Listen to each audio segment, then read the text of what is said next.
20 ans que ce gars fait de l'open source. Vous imaginez bien qu'il a dû apprendre 2-3 trucs. Surtout quand vous avez codé une base de données de série temporelle, alors que personne savait encore à quoi ça servait. Qu'un de vos projets est tellement utilisé qu'il a désormais une page Wikipédia dédiée. Et il m'a même raconté que c'est à cause de ce projet que parfois, en entretien d'embauche, on n'ose plus lui poser de questions techniques. Il paraît qu'un jour, il a reçu une notification lui expliquant que son code allait être embarqué dans un petit hélicoptère de la NASA qui allait atterrir sur Mars. Bref, je vais lui laisser le plaisir de vous donner son avis bien salé sur MySQL.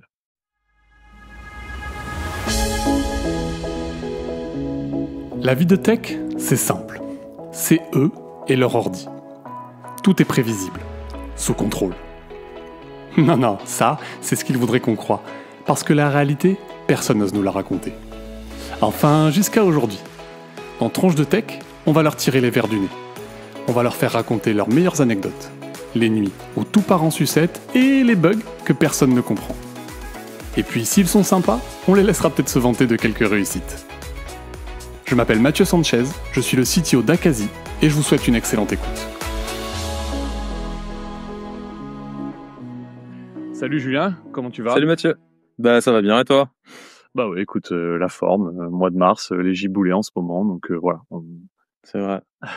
Encore que moi il fait beau, tu vois, j'ai fermé les stores derrière parce que trop de soleil. Donc, C'est vrai ? Ok, bah ouais. je sais pas, on a eu un week-end tout pourri, tu vois, donc je sais pas où t'es, mais t'as de la chance, profite. Toulouse, il fait toujours beau du coup. C'est pas faux, ouais, la ville rose.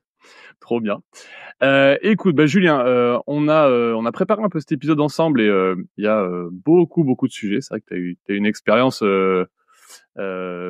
riche. Il y a plein de trucs marrants à aborder. Tu veux dire que je suis vieux bientôt, je le sens. Ouais, après on peut être vieux et pas avoir fait autant de trucs, hein, tu vois. Donc c'est vrai. Donc effectivement, c'est souvent un combo, mais en tout cas, t'as plein de trucs cool à raconter. Voilà. Et ben écoute, avant de commencer donc Tronche de Tech, il y a un petit rituel où je te demande de te présenter en 3 phrases. En 3 phrases ? Ouais. Qui je suis en 3 phrases ? Bah, je m'appelle Julien Danjou, j'ai 41 ans. Je suis entrepreneur / développeur depuis bien longtemps maintenant et j'ai évolué quasiment toute ma carrière dans l'open source. Ok. Cool. Bah, de toute façon, on va y revenir ça et on va détailler parce que je pense qu'effectivement c'est un exercice. Il est jamais facile cet exercice en 3 phrases, mais je pense que voilà, vu ton expérience, c'est particulièrement pas facile. Et ben allons-y. Est-ce que tu peux me raconter comment t'es arrivé dans la tech, le début ? Ouais, comment je suis arrivé ? Bah, un peu de manière assez classique. Beaucoup d'histoires qu'on a beaucoup entendues, je pense, pour beaucoup de gens de ma génération. En tout cas, ouais, je suis arrivé dans la tech parce que j'aimais bien les jeux vidéo quand j'étais gamin et j'ai commencé à m'intéresser aux ordinateurs quand j'avais, je sais pas, 12-13 ans, à me dire ce serait cool d'avoir un ordinateur. Et ouais, j'ai acheté un ordinateur quand j'étais ado, j'ai commencé à bricoler, j'ai eu accès à Internet fin des années 90, donc à l'époque des modems qui faisaient du bruit, tout ça, quand j'avais 16-17 ans. Et je m'intéressais vraiment au côté comment ça marche ce truc, quoi. Vraiment, je pouvais passer des heures à cliquer dans le panneau de configuration Windows 95 juste pour comprendre c'est quoi toutes les options de ce truc et à quoi ça sert, quoi. Ok. Tu vois, genre c'est comment ça marche MS-DOS, c'est quoi ces commandes et juste ce côté un peu t'as rien à faire parce que bon à cet âge-là t'as pas vraiment de problème à régler avec un ordinateur, mais le côté comprendre comment ça marche ce truc m'a toujours intrigué de descendre le plus possible entre guillemets, au moins côté logiciel, sur comment ça marche et à quoi ça sert. Après, quand tu grandis, tu comprends à quoi ça sert, est-ce que ça peut résoudre comme problème. Quand t'es plus jeune, pas vraiment. Mais vraiment le côté, ouais, et j'ai commencé comme ça, petit à petit, à m'intéresser. Et donc, naturellement, je me suis dit, bon, bah, plus tard, moi, c'est ce que je veux faire, c'est les Et t'as le ordinateurs. souvenir de, tu vois, parce que tu me dis, je m'intéresse à comment ça marche, mais moi j'ai ce truc de me dire, j'aimerais bien savoir comment ça marche, mais par quel bout le prendre, tu vois. Et est-ce que t'as le souvenir peut-être, je sais pas, des problèmes que t'essayais de résoudre ou des trucs spécifiques que t'essayais de comprendre comment ils marchaient ? Ouais, les premiers trucs que j'ai vraiment bricolé, c'est que quand j'ai eu mon premier ordinateur, quand j'avais genre, tu vois, Windows 95, etc., je voulais faire des jeux vidéo parce que bon, c'est le truc le plus naturel quand t'as 14 ans, un ordinateur, tu dis je vais faire des jeux vidéo. Mais le truc, c'est que j'avais des vieux jeux MS-DOS qui marchaient pas trop bien avec Windows 95. Et donc du coup, pour que ce soit compatible, t'as plein de trucs à faire. Faut faire des clics droits sur des fichiers .bat et puis voir les commandes MS. Donc en fait, j'ai commencé à geeker ces trucs-là, tu vois, à acheter un bouquin dans une librairie sur MS-DOS pour comprendre les options, les trucs d'allocation mémoire que tu pouvais configurer à l'époque. Je suis pas sûr d'avoir toujours compris maintenant, en fait, 30 ans plus tard. Mais tu vois, ce truc que tu commences vraiment à dire, bon, en fait, j'ai un truc à faire marcher. En fait, le jeu m'intéressait pas des masses. C'est plus faire marcher le jeu qui m'amusait, en fait, finalement, d'arriver à trouver les bonnes options de configuration qui allaient faire que MS-DOS allait sortir avec le bon mode de compatibilité sur Windows 95. C'est plus ce côté challenge qui m'intéressait, finalement, que le jeu vidéo à la fin en lui-même, auquel j'ai peut-être jamais joué, du coup. Ouais, mais effectivement, OK, je vois très bien. Du coup, ce challenge de faire marcher, ça t'a amené à poser plein de questions sur, finalement, qu'est-ce qui se passe entre, MS-DOS et Windows 95? Quelles sont les différences? Et petit à petit, ça t'amène à du assez haut Ouais, niveau, en fait, à des trucs assez c'est ça. Et en fait, quand j'ai eu Internet quelques années après, je suis vite tombé dans une communauté sur IRC, etc. Donc, discuter avec des gens qui m'ont fait découvrir Linux ouais. et qui m'en ont parlé, que je connaissais pas. Et du coup, bah forcément, j'étais un peu curieux de ce truc qui remplaçait tout ton ordinateur par un autre machin. J'avais aucune idée. Et donc voilà, des gens qui m'ont regardé là-dessus. J'avais internet bas débit, un modem 56K, donc je pouvais pas télécharger Linux. Et tu commences à avoir des revues à l'époque avec des CD-ROM, etc. À l'époque, j'ai pris un billet de 100 francs, j'ai mis dans une enveloppe, je l'ai envoyé à un pote en Normandie. Il m'a renvoyé un CD de Mandrake. Et donc j'ai installé ça sur mon ordinateur. Et alors là, j'ai rien compris parce que du coup rien ne marchait forcément. Déjà Linux à l'époque, c'était vraiment très très bas niveau. Et donc du coup là, tu tombes dans le jeu ultime en fait, faire marcher, faire démarrer l'interface graphique de Linux quoi. Ouais. Ça t'occupe des heures et des heures quand tu rentres du lycée le soir parce qu'il faut configurer le x11.conf avec des options où tu comprends rien, mais ça a l'air tellement marrant. Et à la fin, ça marche, tu vois. Et t'apprends des trucs en même temps, t'apprends des commandes, t'apprends un système d'exploitation différent qui est beaucoup plus riche et beaucoup plus marrant que Windows et MS-DOS. Donc là, forcément, je suis tombé un peu accro à ce truc-là. Et je suis tombé dedans parce que là, tu t'éclates, tu peux faire tout plein de trucs et tu tombes là-dedans. Ouais, c'est assez cool. Et question très pratico-pratique, parce que, tu vois, moi, j'ai eu un peu ce truc-là aussi, mais du coup, j'avais très peur de casser mon ordi, tu vois? En fait, si je commence à installer, tu vois, c'était, je pense, un peu avant qu'il y ait cette notion de dual boot où tu pouvais choisir l'un ou l'autre. Et encore, c'est Ouais. pas pratique parce que tu as un problème sur Linux, pour démarrer sur Windows, faire ta recherche sur Internet de ce qui marche pas, venir le tester. Est-ce que tu avais un truc plus pratique ou t'étais en mode galérien? Non, je galérais, mais je pense que rétrospectivement, tu vois, à l'époque, enfin, aujourd'hui, tu te dirais, c'est incroyable. Puis quand j'ai une galère, tu prends ton téléphone en même temps. Mais ouais, c'était normal, en fait. Le côté cassé, j'ai eu ce truc-là, mais j'ai assez vite appris, en fait, à réparer et j'ai vite appris à réinstaller Windows. Une fois que tu sais faire ça, tu dis, bon, en fait, il peut plus rien m'arriver parce qu'au pire, je sais repartir à zéro et bon, j'ai rien à perdre. C'est pas comme si j'avais des documents importants ou je sais pas quoi sur mon ordi. Moi, je suis là que pour bricoler. Du coup, quand tu as résolu ce problème-là, en fait, moi, il y avait plus rien qui m'intéressait. Après, c'est juste une question de temps, mais bon, quand t'es ado, pour le coup, t'as T'as vraiment le le temps temps. de bricoler. Bah, c'est ça. Enfin, c'est un hobby. C'est dur de faire ça quand t'es adulte, mais bon, à cet âge-là, passer des heures à bricoler, à réinstaller Windows, c'est marrant. Ouais. Ouais, c'est clair. C'est clair. Et ça t'amène assez vite, du coup, à l'open source, tu disais ça? Bah, de fil en aiguille, ouais, assez naturellement, en fait, j'ai commencé à m'intéresser à Linux, à bricoler. J'avais récupéré un vieux ordinateur chez moi, donc je pouvais mettre un Linux sur un ordinateur et avoir un autre ordinateur dans ma chambre avec Windows aussi au Ça, bout d'un c'est moment. cool. Ouais. Ça, c'est cool parce que du coup, c'était quand même vachement de pratique. Donc j'ai commencé à faire ça. Du coup, j'avais monté un petit réseau dans ma chambre, etc., avec 2 ordinateurs, etc. Donc voilà, tu découvres un truc entre Linux, le réseau, tu découvres tes CPIP, etc. À 18 ans, enfin bon, la porte est ouverte avec Internet. Tu peux faire des tonnes de trucs. T'as des années d'abusement du coup derrière. Ouais. Donc je suis commencé comme ça et en fait en fréquentant des communautés, des gens sur Internet qui parlent de Linux, etc. Et un jour quelqu'un m'explique le principe de la licence GPL, du coup de l'open source, tout ça. Et je trouve ça super cool, quoi. Franchement, en fait, je trouve ça cool parce que déjà l'idée est vachement appétissante de se dire, bon, en fait, tu partages des trucs et tout, c'est quand même vachement Ouais. bien. Et moi, il y a un truc qui me fait tilter direct, c'est qu'en fait, depuis le début, je faisais de l'open source et que je lisais du code de plus en plus sur Internet, je regardais les trucs, comment ça marchait. Et du coup, je me rends compte que c'est grâce, en fait, que derrière, c'est du coup le concept d'open source, en tout cas de la GPL, etc., beaucoup dans le début des années 2000. Et ce truc-là me permet de comprendre comment ça marche vachement mieux les ordinateurs. Parce que quand tu peux Ouais. lire le code source, en fait, Windows, tu joues un peu avec, ou MS-DOS, mais du coup, t'as pas accès à quoi que ce soit. Bon, tu tapes des commandes, tu lis le manuel, mais bon, tu peux Ouais, pas c'est vrai. vraiment comprendre ce que ça fait derrière. Que là, j'ai genre une espèce de source du puzzle et je peux tout lire, comprendre, modifier, bricoler. Donc en fait, c'est génial. Et du coup, je comprends que le côté open source te donne accès à ça.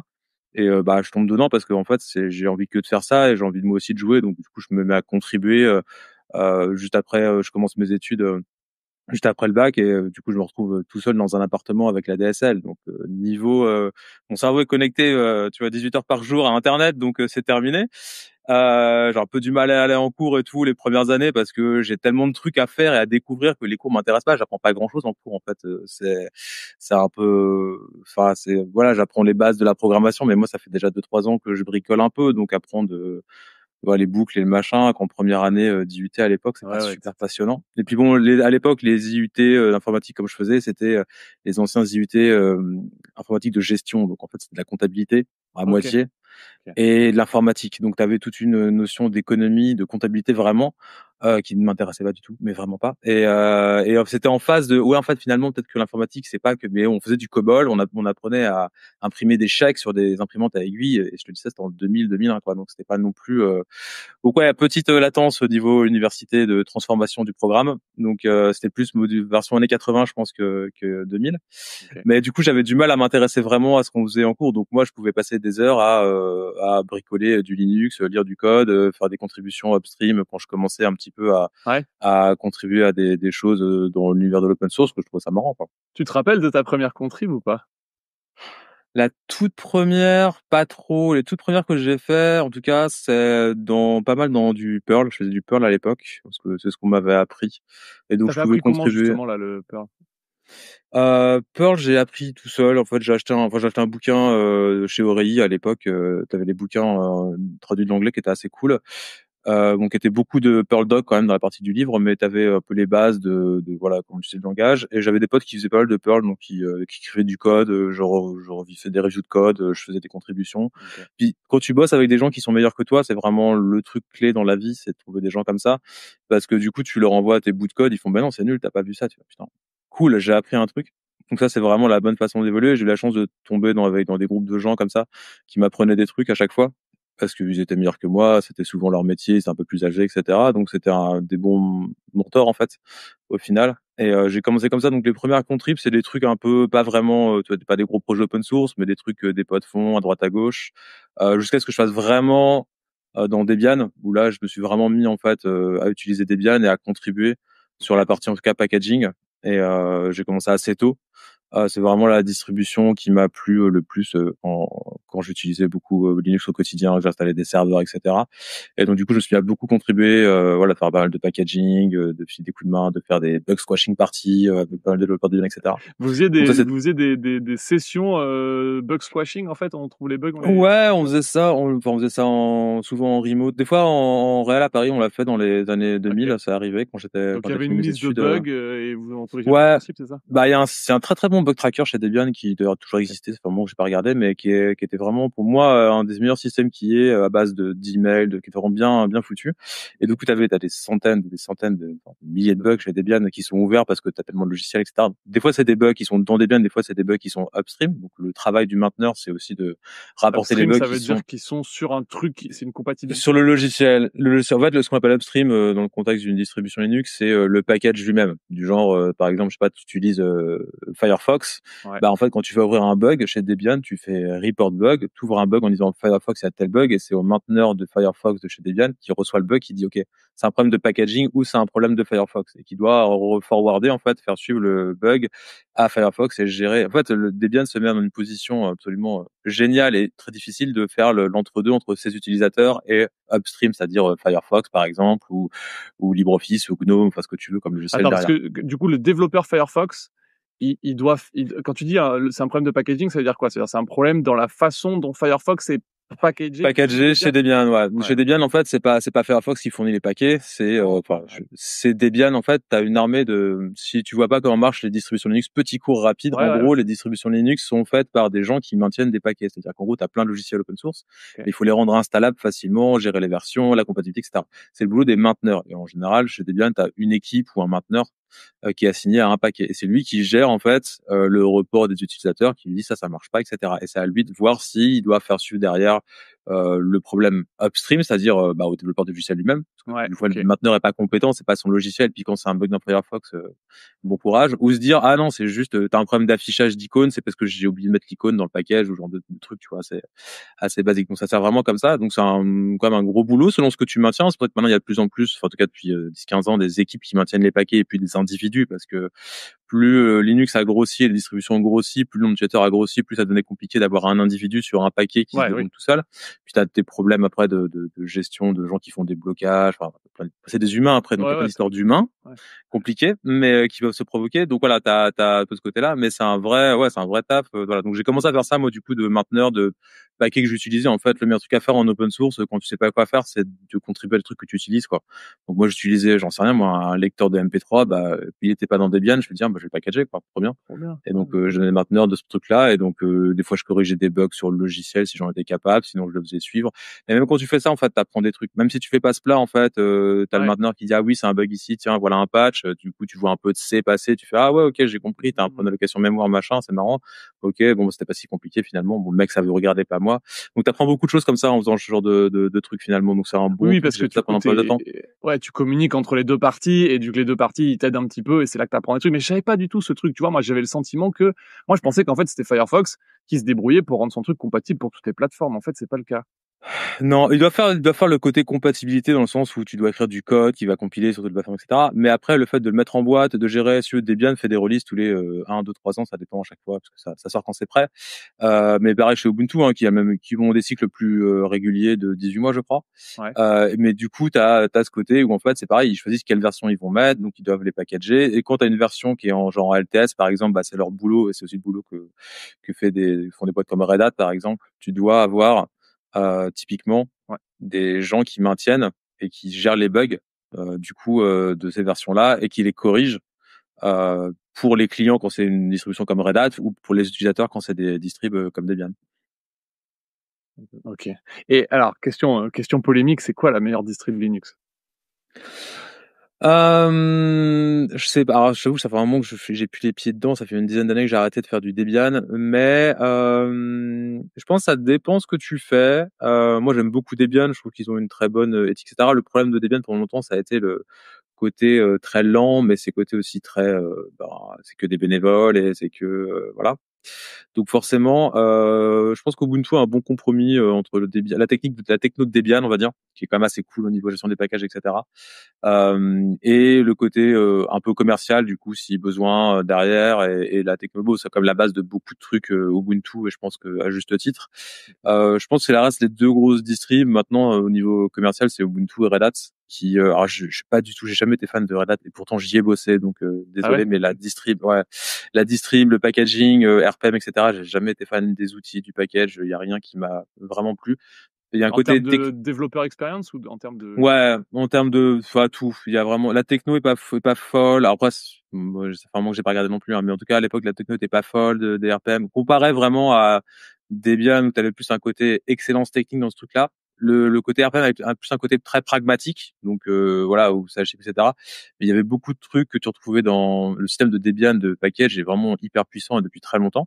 Peut-être un peu trop des fois, mais vraiment tu peux faire des trucs absolument fous. Là où RPM était très très basique. Alors ça a un peu évolué depuis, puis il y a eu beaucoup d'histoires autour de RPM avec des Russes qui maintenaient, qui forquaient. Bref, je sais pas tous les détails, mais il y a des histoires marrantes sur RPM à regarder dans l'historique. Ouais, parce qu'en fait RPM était un format qui a été créé par du coup, c'est Red Hat à la base, mais ça a été maintenu dans la communauté puisque ça reste un truc open source, et il y a eu je crois un fork à une époque, il y a eu plein de trucs. Donc il y a eu moins de problèmes comme ça chez Debian, c'est un peu plus centralisé, un peu plus il y a un côté vraiment sur la partie des PKG APT qui était vraiment cool au niveau technique. Bon, je pense que c'est moins pertinent maintenant que tout le monde fait du Docker et plus personne se pose de questions de ce genre de trucs, et comment on gère les cycles de vie très différents maintenant que c'était. C'est un autre problème, je pense, pour laquelle déjà moi je fais plus de distrib depuis plus de 10 ans, et que je pense au niveau industriel, il y a toujours besoin de ce socle de distrib, parce que même si tu fais des images Docker, il faut quand même des briques dedans de base, mais c'est vrai qu'il y a de moins en moins de... alors, ça a changé. L'image Docker, c'est vrai que dès que tu fais une distribution parce que tu vas faire un serveur, tu fais tourner tes process via Docker, mais si tu l'utilises en perso pour toi... En perso, ouais. Tu mets quand même... En perso, t'as encore besoin de distribution, et donc de faire des choix d'OS, que ce soit. Mais du coup, c'est un truc un peu différent où effectivement tu vas choisir par rapport à une UI, etc. Donc du coup, ça peut être du Ubuntu, du Red Hat, il y a pas des tonnes de choix. Je pense maintenant qu'ils sont vraiment maintenus. Il doit rester pas mal de trucs communautaires comme Arch Linux qui doit toujours exister, j'imagine, ou Gentoo. Mais j'avoue que j'entends moins parler ces dernières années parce que je traîne moins dans le Linux. Ok, on va venir un petit peu à ce que tu fais maintenant. Mais du coup, je vais embrayer sur cette question, c'est quoi le meilleur truc que t'aies codé? Ah, le meilleur truc que j'ai codé, il y en a pas mal que j'ai bien aimé coder. Ouais. Le truc, je pense, le plus impressionnant que j'ai réussi à faire, en tout cas moi, ça m'impressionnait à l'époque, c'est d'avoir fait une base de données de séries temporelles ou time series database il y a une dizaine d'années, bien avant en fait que des trucs comme Prometheus arrivent par exemple, qui est assez connu maintenant, utilisé par Grafana, etc. Et c'était au tout début. Et en fait, avec la petite équipe dans laquelle je bossais, on a fait une super techno de time series database distribuée sur, alors je vais pas entrer dans les techniques, mais en gros on faisait de l'agrégation de time series database avec plein de distributions sur des blocs, etc. Donc ça marchait avec des gros clusters, tu pouvais stocker des terras de métriques at scale en fait. Et c'était assez cool parce que je me suis rendu compte après que bah déjà personne savait faire ça, que les actes, donc on n'a pas gagné en fait avec ce projet qui est un projet open source qu'on faisait chez Red Hat, on n'a pas gagné un petit peu la guerre. Tu fais un projet, mais en fait c'est pas toujours, j'en parlerai peut-être, mais c'est pas toujours la meilleure techno qui gagne en fait quand tu fais des projets quels qu'ils soient. Et donc, on avait une très bonne techno, peut-être la meilleure, mais on était très, très mauvais en termes de marketing, grosso modo, de faire connaître le projet, etc. Donc, on a perdu. Et donc, d'autres projets comme Prometheus, par exemple, ou InfluxDB, il y en a plein qui ont pris, qui continuent d'exister. Il y a TimescaleDB qui est aussi arrivé après dans le même genre de milieu, qui est Ouais. bien plus avancé que ce qu'on faisait, nous, il y a 10 ans. Mais et donc, du coup, on a perdu, malheureusement. Mais à l'époque, en fait, on avait une super techno et je m'en suis en plus rendu compte puisque j'ai discuté avec des ingés chez Datadog, dont c'est le cœur de métier Ouais. à l'époque de faire des métriques at scale et qui est une grosse boîte de SaaS qui fait de l'observabilité, donc du coup beaucoup de métriques, et que du coup ils avaient exactement développé la même techno en interne, du coup pas open source puisque c'est pas l'ADN de Datadog. Et du coup je me suis rendu compte qu'on avait vraiment une très très bonne techno, un très bon truc, très un peu en avance, ou en tout cas dans les bons timings, là où personne n'était à l'époque, Ok. et qui Parce que a Datadog, ils n'ont perdu. pas utilisé des trucs open source, ils ont réutilisé, ils ont redéveloppé. Non, tout a été fait en interne. En tout cas, pour la partie métrique, à ma connaissance, tout a été fait. Bon, à l'époque, après, ça peut changer depuis, mais tout a Ok. été fait en interne. Et voilà, pour beaucoup de choses, tout est fait en interne. Il n'y a pas l'inconvénient souvent des briques open source, c'est que souvent elles fonctionnent bien, mais pas à grande échelle.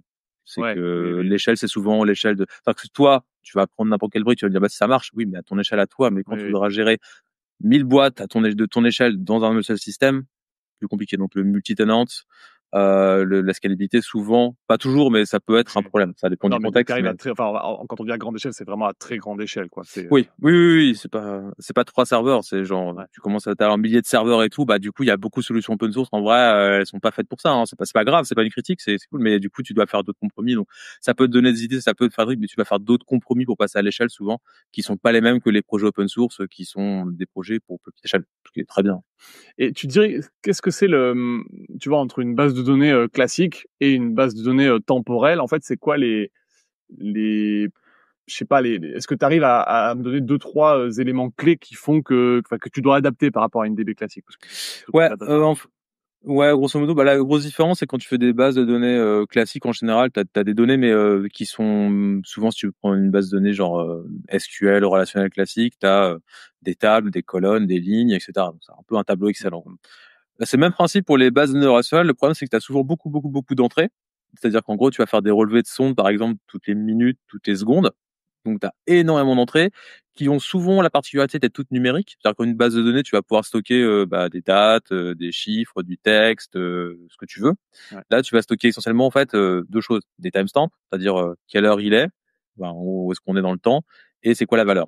Donc, c'est à peu près ça. Et donc ça, ce que tu veux, c'est pouvoir en stocker beaucoup, sans que ça prenne nécessairement beaucoup de place. Donc, tu veux optimiser l'espace, et tu veux aussi optimiser le requêtage, c'est-à-dire que quand tu veux récupérer ces données-là, tu veux les récupérer vite, et en plus souvent tu veux les récupérer, mais tu veux pas juste les chiffres, tu veux Les la agréger. moyenne, un percentile, tu veux les agréger, tu veux ok, donne-moi la moyenne pour chaque jour de l'année. Bon bah du coup si tu as un point par seconde, challenge, faut que tu récupères tous les points, donc soit tu fais à la volée, soit tu fais de la préagrégation, etc. Donc il y a plein de compromis en fait à faire pour optimiser ça, parce que si tu mets ça dans une base de données relationnelle, ça fonctionne. Par contre, s'il te faut 10 minutes pour récupérer tes données, Ouais. pas ouf, du coup. Ok. Ok, donc intéressant. Donc c'est vraiment cette techno d'agrégation, de calcul en temps réel. Ouais. Et tu fais bah, ça m'intéresse, donc je creuse, mais est-ce que du coup c'est parce que tu vois, moi, ce que je ferais avec une base de données classique, c'est que je ferais sans doute des agrégats. Tu vois, je ferais des agrégats un peu fréquents, et du coup, je commencerai après calculer des agrégats que je stockerai. Et puis c'est ça que j'utiliserai pour faire des plus petits agrégats. Est-ce que c'est ce genre de truc qu'on utilise dans des Ouais. bases de données temporelles? Ouais, typiquement, c'est ça, c'est ce que tu peux faire. Le challenge, c'est souvent de connaître en avance ce dont tu as besoin, en fait, Ouais. ou de le rendre configurable, parce que si tu veux, voilà. Sachant que tu as plein de challenges du genre, si tu fais des agrégats, exemple, si tu fais une moyenne, si tu commences à faire des moyennes de moyennes, ou des médianes de médianes, bah, ça marche plus. Il te faut les points d'origine. Donc, tu peux pas faire de l'agrégation de régrégation, dans certains cas. OK. Bah Ça oui. marchera pas, puisque la pondération sera pas la même. Voilà. Donc, tu as plein de cas comme ça qu'il faut gérer. Donc, soit tu les gères pas, soit tu fais du good enough. Il y a des time series database qui font des moyennes de moyennes. C'est pas ouf en termes de résultats, c'est pas juste, mais c'est une bonne approximation. Si tu le sais, ça peut être suffisant. Donc, tu as plein de trade-offs comme ça qu'il faudra. Donc, l'agrégation en amont, c'est une des possibilités. C'est d'ailleurs ce qu'on faisait à l'époque dans le projet. Il y avait toute une partie de pré-agrégation. Donc, ça veut dire qu'il faut que tu aies des workers de calcul qui gèrent que tu as un nouveau point qui est arrivé, Et oui. qui doivent refaire les calculs, etc. Voilà, tu as ça. Après, tu as le côté expiration, parce que tu veux pas garder tes données à vie en général, parce qu'elles ont souvent un temps de vie qui peut être la journée, le mois, l'année, selon ce que tu fais, selon donc que tu veux expirer. Parce que tu as quand même beaucoup de données, donc il faut quand même les expirer au bout d'un moment. Garder de la télémétrie quand tu fais du monitoring sur 8 ans, ça sert à rien. En général, tu vas garder 1 an maximum pour voir ce qui s'est passé l'année dernière, la même saison, par exemple, si tu as une saisonnalité dans tes métriques. Mais souvent, c'est 12-15 Ou alors mois. tu gardes tes données agrégées, quoi. Tu vas garder peut-être. Ou alors tu peux exactement. Donc tu peux aussi, nous on appelait ça des archives policiers à l'époque, où tu disais ok, bah je veux garder à la seconde près pendant une journée, mais après garde-moi que toutes les heures, etc. Ouais. Donc tu dois gérer tous ces cycles de vie pour être sûr que voilà. Et donc c'est tout un une moulinette de calcul, d'optimisation, de stockage, d'expiration, c'est tous ces trucs-là. C'est vraiment les problèmes que dès que tu as ce genre de problème, c'est ce que tu veux en général, c'est une base de données série temporelle, time series database en anglais. Du genre, enfin Prometheus pour le monitoring est assez connu, mais sinon genre TimescaleDB par exemple fait ça très bien pour tout type de données, c'est basé sur du PostgreSQL, mais c'est du Postgre entre guillemets tuné, tu vois, vraiment optimisé, refait pour ce genre de data, quoi. Ouais, c'est ça. Et puis il y a effectivement les mécanismes que tu décris. Moi, c'est ce que j'imaginais, que tu fait l'invalidation d'une valeur, parce que souvent les séries temporelles, elles arrivent dans l'ordre en général. Là, c'est voilà, c'est les suivantes qui C'est ça. arrivent. Mais quand c'est pas le cas, il faut potentiellement recalculer un certain nombre d'agrégats. Ce que tu disais tout à l'heure. Exactement. Du coup, c'est à toi de choisir aussi dans ton système si tu gères ce que nous on appelait à l'époque les packs Windows, c'est-à-dire combien de temps tu veux repartir en arrière, si tu l'autorises, parce que si tu as un point qui arrive à 1 heure de retard, tu dis ok, je le prends, mais si c'est plus de une journée, tu fais non, je prends pas parce que sinon faut que je recalcule tout, c'est trop de taf, donc désolé. Et quand tu veux stocker que des moyennes par exemple, bah tu peux plus recalculer en fait si tu dis pour la veille, je prends que les moyennes. Si tu as un point qui arrive de la veille, tu plus les points d'origine, c'est fini pour la moyenne. Donc tu as tous ces trucs là en fait à prendre en compte. Donc c'est un gros système à designer, donc ne designez pas ça vous-même, parce qu'il y a plein de trucs qui le font maintenant sur le marché en open source, pas en open source. Mais il y a plus de 10 ans, il n'y avait pas beaucoup de systèmes qui faisaient ça, donc on avait designé un truc comme ça, c'était assez cool. Ouais, j'imagine, c'est trop cool. Ok, hyper intéressant. Alors, juste, tu m'avais dit quand même que tu avais du code à toi qui était parti sur Mars. Donc, tu m'as dit, c'est mon meilleur truc, c'est quand même les time series. Tu vois, moi, je trouve ça cool quand même.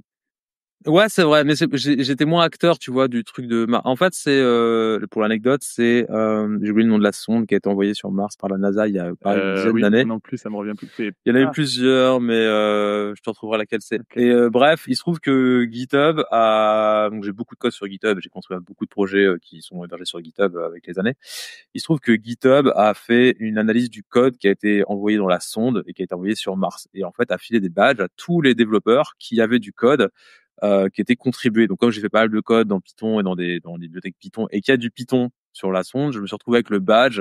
Bah il y a du code à toi qui tourne sur Mars. Et ça c'est vrai que c'est la classe quand même. Donc je suis pas le seul. Tous les gens qui ont fait pas mal de Python, qui ont contribué, ont ce badge aussi. C'est assez rigolo.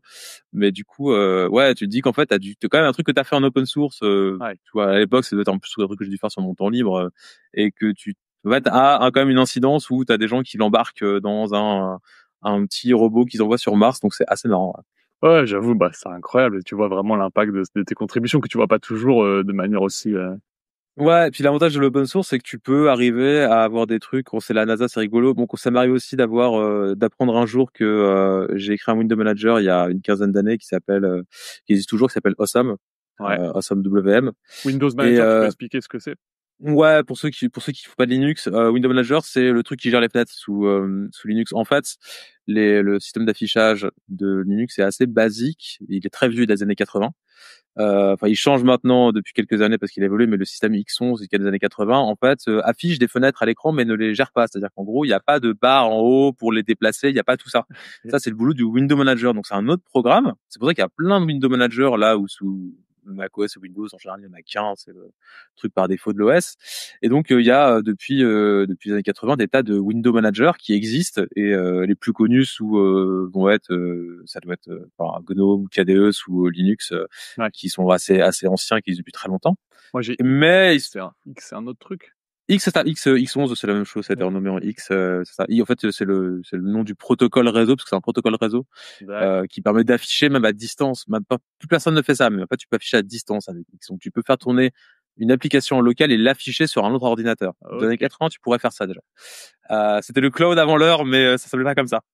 Donc, sauf que bon, tout le monde le fait tourner en local maintenant, donc c'est ton ordinateur qui affiche sur lui-même. Bon, mais il y a toujours le protocole réseau derrière. En passant par réseau, du coup, C'est ça, t'as une socket locale, en fait, donc c'est juste de la mémoire au final, mais tu peux passer par le réseau en TCP si tu veux pour envoyer ça dégrade pas un peu les performances, ça? Si, complètement, c'est nul, mais ça marche.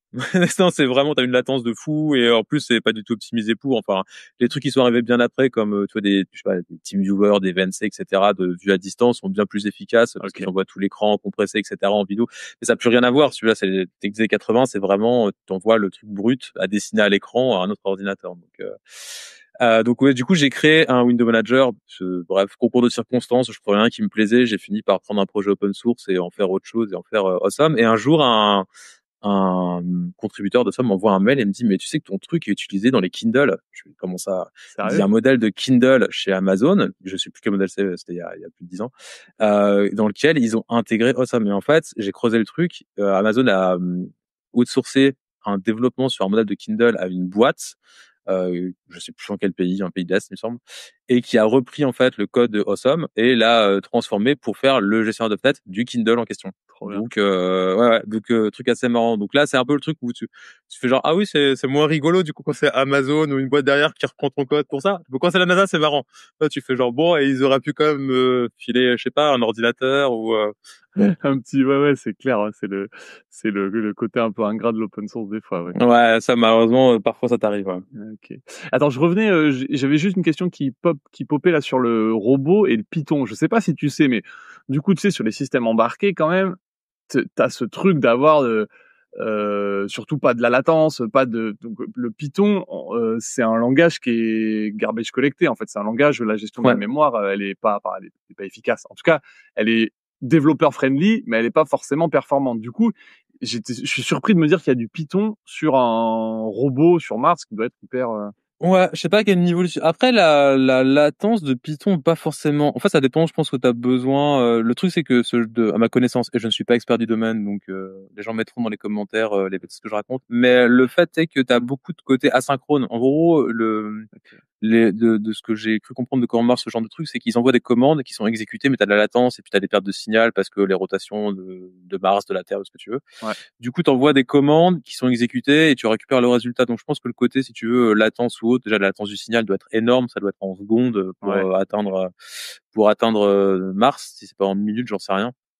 Il faut déjà des dizaines, des centaines de millisecondes pour atteindre un satellite. Donc, je pense que pour aller jusqu'à Mars, c'est assez long. Donc, je pense que t'as pas trop ce problème. Après, le côté, embarqué mémoire, mais je sais pas du tout. Le côté embarqué change beaucoup, je trouve, avec les années. C'est que quand on parlait d'embarqué, tu vois, il y a 20 ans, les gens voulaient faire du C, voire de l'assembleur parce qu'il fallait optimiser, etc. Maintenant, l'embarqué, quand tu vois ce qu'il y a dans ton téléphone, c'est un peu moins le problème, tu vois. C'est un peu, donc je suis pas sûr qu'ils aient mis des iPhones dans la sonde sur Mars à l'époque. Mais le côté embarqué, j'ai un truc où je me suis jamais intéressé à l'embarqué à cause de ça, c'est qu'en fait, j'arrête pas de me dire tous les ans, mais en fait, ton truc sera remplacé par un téléphone plus puissant, en fait, à chaque fois. Et c'est de plus en plus puissant. Alors, ça reste pas forcément vrai pour tout parce que maintenant, tu as plus le côté consommation d'énergie qui doit être minime, donc du coup, tu dois te restreindre niveau système, ce qui est sûrement aussi un problème pour des sondes sur d'autres planètes. Mais du coup, tu as ce côté-là où, bon, de toute façon, l'électronique fait que ça progresse tellement que les trucs que t'embarquais qui paraissaient compliqués à l'époque, maintenant, tu prends n'importe quoi, ça tourne sur un téléphone qui est pas très gros. Donc, j'ai un peu du mal à me dire que c'est un vrai souci, quoi. Ouais, ok, très bien. Intéressant. Et du coup, donc, t'as fait tout ça, et maintenant, Merdify, parce que tu m'as pas dit que c'était le meilleur truc que t'avais fait, mais j'espère que c'est quand même cool. Ouais, c'est cool, ouais. C'est complètement, c'est très différent, c'est plus récent, ouais, c'est plus le côté, c'est plus mon côté entrepreneur qui a pris le dessus, ces dernières années chez Mergify, donc je code un petit peu moins, forcément. Okay. Ouais, chez Mergify, c'est assez marrant, on a commencé, il y a 6 ans maintenant, avec mon associé Mehdi à bosser là-dessus, et on a fait vraiment le truc de bon ingénieur où on avait un problème, on a essayé de le résoudre, par nous-mêmes pour nous-mêmes, et puis ça a marché. Et quand on en a parlé à d'autres gens, on fait, ah, c'est vachement bien, nous aussi on voudrait bien l'utiliser. Ok. Et c'est devenu Mergify comme ça de fil en aiguille, et ça a grossi de manière organique, assez naturellement. Donc ça, c'est cool. Le premier problème qu'on a essayé de résoudre, en fait, à l'époque justement où je bossais sur le projet de Time Series Database dont je parlais, on s'est retrouvé avec le projet sur GitHub, et il y avait assez peu de tooling, c'était en 2018, et il y a assez peu de tooling sur GitHub à cette époque-là. Pour le contexte, il y avait même pas GitHub Action. Donc il y avait pas de CI en fait sur GitHub. Okay. Il y avait même pas ça.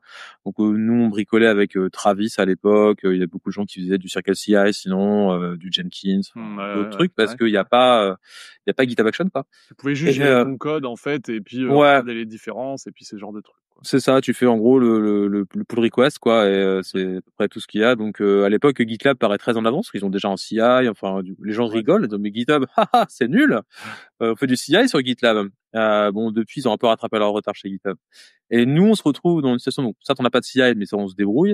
Ouais. Mais en plus on a plein d'outils d'automatisation qu'on avait sur la plateforme qu'on utilisait avant, qui était basée sur Gerrit, etc., et qui était dans le contexte du projet OpenStack sur lequel on bossait.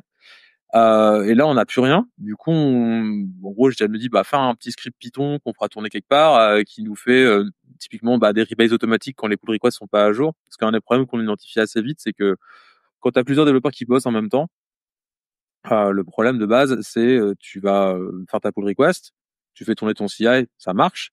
Et entre le moment où tu vas merger ce code, cliquer sur merge, et les développeurs ont continué à contribuer, en fait, il se peut que tu aies par exemple un nouveau test qui a été ajouté dans la branche main, qui teste un truc que toi ta pull request marche pas. Mais le problème c'est que tu le sais pas, parce que les tests ont tourné la semaine dernière et que c'est vert, et donc le bouton est vert et tu peux merger.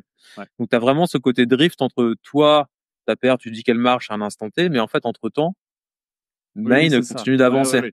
Le fait qu'en fait on travaille en parallèle, et que le code du milieu, du coup au moment où on a fini notre truc, il y en a d'autres qui ont mis à jour la branche master, et du coup toi, si tu merges à ce moment-là, effectivement, t'as pas 100% du code. Ça va pas. En fait, l'image qui va arriver à la fin de ton merge n'est pas la même que celle que t'avais toi. En fait, c'est ça. Exactement. C'est ça le gros problème. Alors, quand c'est des conflits de fichiers, et que t'as un truc conflict dans GitHub ou GitLab, c'est facile à résoudre. Tu dis, ah bah oui, j'ai un conflit, on s'est marché dessus. Ouais. Ok, là, du coup, il n'y a pas besoin de tester, on voit que ça marche pas, on pourra pas réconcilier le code, donc pas. Mais quand c'est des tests qui ont été rajoutés ou n'importe quoi, en fait, tu peux merger ton code, te retrouver avec un truc qui est mergé dans ta branche main, mais qui marche pas. Donc, tu relances le CI, ce que font beaucoup de gens. Une fois que tu as mergé, tu relances ton CI, c'est rouge. Et du coup, c'est cassé.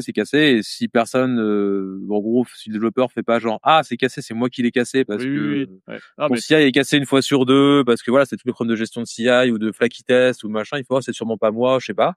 Moi, ça marchait, hein. Pour te dire, nous, aujourd'hui, c'est comme ça qu'on marche. Aujourd'hui, c'est comme ça qu'on Je vois très bien le problème que t'as. On merge en master, et les tests retournent sur master, et il faut que quelqu'un soit vigilant à ce moment-là, tu vois, donc, clairement. C'est ça. Et que du coup, quelqu'un se dit, OK, faut que j'aille regarder, etc. Et, ça peut bien marcher, hein, c'est une question d'organisation. Mais le vrai problème, c'est que surtout quand tu fais du déploiement continu, donc quand tu fais du SaaS, par exemple, tu peux plus déployer, parce que c'est cassé. Et donc du coup, logiquement, si tu gères bien ton truc, tu dois ouvrir genre un incident, dire OK, incident, on peut plus déployer, qu'est-ce qui se passe si elle est cassée, c'est ta PR. Elle marchait, je vous dis qu'elle marchait, c'était vert. Oui, mais non, en fait, elle marche plus parce que machin, et du coup, tu perds un temps fou. Donc nous, on avait ce problème, on était 3 dans l'équipe à bosser régulièrement. On avait déjà ce problème, on faisait pas de déploiement continu, mais on savait déjà que c'était un problème parce qu'on se marchait dessus, et que j'avais un des gars de l'équipe qui a rajouté un test, que moi je mergeais mon code, ça marchait pas parce qu'il a rajouté un test. Du coup, fallait soit que je corrige, soit que je revert ma paire. Tu perds vachement de temps. En vrai, tu perds beaucoup de temps. Alors que tout ce que tu veux, c'est un système qui dit, OK, ça a avancé depuis. Vas-y, je vais rebase ta paire automatiquement, je vais la retester, et si elle passe, je la merge. Si elle passe pas, je te le dis, il y a un problème, il y a un truc qui a changé. Faut que tu mettes à jour ta PR, et puis on recommence le process de review si besoin, et on remerge, etc. Mais si tu fais ça, en fait, t'évites les problèmes avant, et du coup, ce que tu testes, ce que tu disais sur ta pull request, t'as plus besoin de retester sur Mine, parce qu'en fait, ce que tu testes, c'est exactement ce que tu vas merger, donc ça marche. Ça va être mal du tout, quoi. Et donc du coup tu peux déployer derrière, et t'es pas. Nous on avait ce problème-là, donc on a commencé à vouloir résoudre ce problème à notre échelle avec un petit truc, et on s'est rendu compte qu'en fait ça intéressait beaucoup de gens qui voulaient grosso modo améliorer un peu la qualité de ce qui mergeait, et pas juste cliquer sur le bouton merge en disant c'est bon, ça marche. Donc de fil en aiguille, on a lancé le projet en mode open source à l'époque, hébergé avec accès gratuit pour tous les repos publics de GitHub. Donc on a plein de projets open source qui sont utilisés au fur et à mesure des années, et avec un accès du coup payant pour les boîtes qui voulaient l'utiliser sur les repos privés. Donc on a commencé vraiment comme ça, de manière organique, et petit à petit ça a pris. C'était un vrai besoin qu'il y avait pour les équipes d'avoir un truc qui fonctionne. Donc on a vraiment commencé comme ça. Ouais, trop cool. Et du coup, ça fait quoi de plus, Merdify aujourd'hui? Ça fait pas juste ce truc-là? Alors on fait ce truc-là toujours. En fait, Ouais. ce truc-là a évolué en un vrai système de merge queue, c'est-à-dire on gère vraiment l'ordonnancement Là, ce que je t'ai présenté, c'est vraiment le cas très très simple. Mais quand tu commences à vouloir merger 10, 20, 30 paires en même temps, il faut les mettre dans une queue, les tester les unes les unes dessus des autres. Mais du coup, c'est trop lent. Donc tu veux paralléliser les checks. Donc tu veux en fait gérer une Ah oui, flotte je de vois. checks en parallèle. Ouais, voilà. Et du coup, Et si du t'en coup, as si ça beaucoup, fail, il faut que tu fasses ouais. des dichotomies, en fait. En gros, Exactement, ouais, ouais, exactement, c'est ça. Donc tu gères tout ça. Tu veux aussi, comme ça coûte cher de retester, des fois tu veux faire des batchs, donc tu veux tester les paires. Genre t'as 3 paires de prêtes, tu les mets dans une branche ensemble, tu testes le batch des 3 paires et ouais. s'il marche, tu merges le voilà. Ok. Mais s'il marche pas, du coup faut trouver laquelle marche pas. Ouais, ouais, c'est ça, là. Donc voilà, donc t'as tous ces trucs là avec la gestion des priorités, la gestion tas de features qu'on a rajoutées avec les années au-dessus de ce truc là. Donc c'est vraiment ce produit là de merge queue qu'on fait historiquement depuis le début. Donc on merge des dizaines de paires par jour pour plein d'équipes différentes. Et ce qu'on fait aujourd'hui maintenant, on s'intéresse beaucoup en fait. Ça nous a donné l'opportunité de parler beaucoup aux ingénieurs de la CI/CD, dont j'en parlais tout à l'heure avant l'émission, mais j'ai fait un podcast pendant plus d'1 an autour du CI/CD qui s'appelle On a Pipeline, où j'ai interrogé plein de gens dans l'écosystème français qui font du CI/CD, ou des fois qui n'en font pas aussi. Ça arrive, des gens malheureux qui venaient se plaindre. Fais pas assez de CI/CD. Et c'est vrai que c'est bien dommage, parce que du coup, c'est un peu comme pas avoir de merge queue, tu perds beaucoup de temps à corriger des trucs que tu aurais pu corriger avant, que ça casse tout. Donc ouais, on a passé beaucoup de temps à parler à ces ingénieurs-là, qui sont souvent les gens responsables en fait du CI et du coup de la merge queue, parce qu'ils sont responsables du côté que ça marche, etc. Donc maintenant, on s'intéresse beaucoup à la partie observabilité de tout ce qui est CI, c'est-à-dire en gros savoir ce qui marche pas, traquer les problèmes de ton CI, qui est souvent le parent pauvre en fait du développement. Tu as souvent plein d'outils pour plein de choses, que ce soit la prod, etc. Des outils pour coder comme GitHub et un CI, mais t'as pas vraiment de qu'est-ce qui marche pas, où sont les problèmes, où sont mes flaky tests, ceux qui passent le temps à faire retry sur le job parce que en fait ce test il marche, des fois il marche pas, mais souvent il marche. Souvent, il marche. Voilà, donc gérer tous ces problèmes-là. 60%, ouais. Ce qui est pas énorme, en fait. Ça coûte cher après pour lancer le job, tu perds du temps. Donc c'est tous ces problèmes-là qui impactent d'ailleurs directement l'efficience des équipes vis-à-vis même de la merge queue, etc. Parce que du coup, ta merge queue, elle est quand même, elle reteste des trucs. Donc si t'as des tests qui sont flaky, risque de se prendre les pieds dans le tapis assez souvent à cause de ça. Donc gérer tous ces problèmes, donc c'est un truc qui nous intéresse beaucoup et sur lequel on bosse beaucoup cette année. Ouais. Ok, trop bien, hyper intéressant. Et du coup, en termes de typologie, t'es quand même sur des équipes, c'est des assez grosses équipes en fait, parce que Alors, pas forcément. Non, pas forcément. Non, pas forcément. En moyenne, oui, souvent. C'est un problème que les gens ignorent assez facilement quand ils sont moins de 10-20. Ouais. Et parce que en fait, le vrai contexte, c'est à quel niveau de qualité tu veux mettre dans ce que tu ships. C'est un peu comme avoir un CI ou pas et avoir que tu fais des tests ou pas. Hein, c'est un peu la même chose. C'est l'étape d'après. Ça, c'est un premier critère. Et le deuxième critère qu'on a chez beaucoup de nos utilisateurs, alors pas les projets open source, mais pour les autres, c'est que c'est souvent des projets type SaaS. C'est-à-dire des gens qui vont faire du déploiement continu et qui veulent être sûrs que quand ils mergent un truc, ça marche pour de vrai et qu'ils sont pas besoin de retester, etc.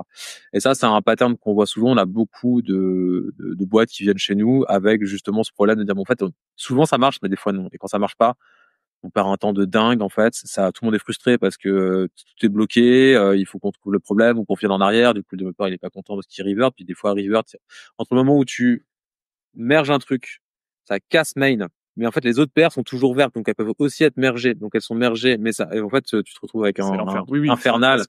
Parce que c'est un peu comment dire, c'est un peu entre guillemets l'enfer du déploiement continu si tu le fais pas vraiment bien. C'est que en fait, comme c'est tout automatisé, c'est-à-dire qu'en fait toi tu fais ton code, les tests passent, boum, c'est envoyé en production, grosso modo.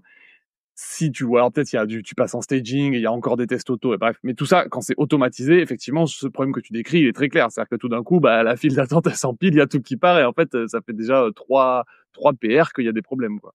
C'est ça. Et donc du coup, ça c'est un problème qui est assez facilement ignoré quand t'es petit, c'est vrai. Mais dès que tu commences à passer, souvent c'est 20, ça dépend comment tu bosses, mais souvent une vingtaine de développeurs, c'est vraiment le truc où tu dis bon là, alors si tes développeurs sont tous dans des repositories différents, tu peux moins voir le problème. Mais dès que t'as un gros repo avec pas mal de trafic et que tu commences à merger 10, 20 PR par jour, parce que t'as genre 10, 20 développeurs ou 30 développeurs, tu commences à assez vite à voir, ok, bon, il y a un pattern qui revient assez régulièrement, c'est que des fois on merge des trucs et on pense que ça marchait, mais ça marche pas. Donc, faut pas faire ça. Ouais, ok, écoute, intéressant, trop bien. Mais effectivement, quand tu disais chacun bosse sur son repo, c'est un peu, enfin, sur des architectures microservices, c'est un peu moins, t'as un peu moins la problématique, tu l'as quand même, j'imagine, mais Ouais.